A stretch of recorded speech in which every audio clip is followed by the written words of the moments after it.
যাতে কষ্ট না হয়, যেখানে যত টাকা হোক আমরা তা খরচ করেছি এবং মানুষের চাহিদা আমরা পূরণ করতে সক্ষম হচ্ছে। অনেক উন্নত দেশও তারা পারেনি। কালো টাকার সাথে এটা কালো টাকার সাথে না, এখন সব জিনিসের দাম বেড়ে গেছে। এখন এক কাঠা জমি যার আছে সে কয়েক কোটি টাকার মালিক।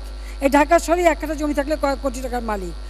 এভাবে অনেক সময় কিছু করতে যেয়ে অতিরিক্ত অর্থ চলে আসে, সেটা তারা বাজেটে দেখাতে পারে না, সেটা যাতে তারা আয়কর দিতে পারে না, সেটা আয়কর দিয়ে যাতে তারা মূল ইসে ফিরে আসে, মানে আয়কর দিয়ে মূল জনগোষ্ঠীতে যাতে ফিরে আসে আর এই ধরনের কর্মকাণ্ড যাতে না করে, সেই জন্যই এই মাঝে মাঝে এই ধরনের সুযোগ দেওয়া হয়।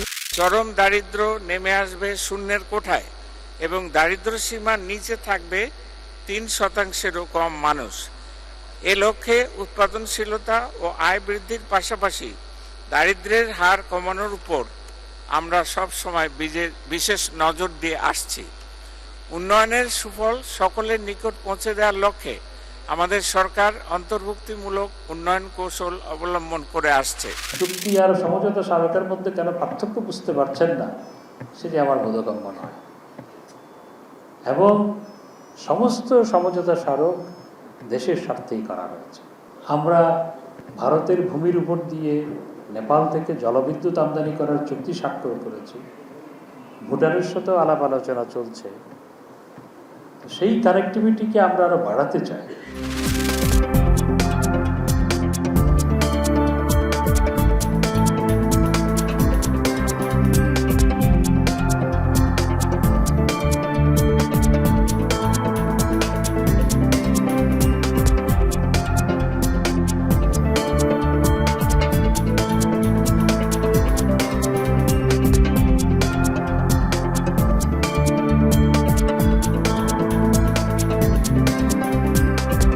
Color Next 24. It's an important body of work for us. It's a co-creation along with the experts in the field of architecture, design, like I said, a variety of people across the entire subcontinent. This is something that also becomes a reference point for many people who are in the space of looking at designing interior spaces.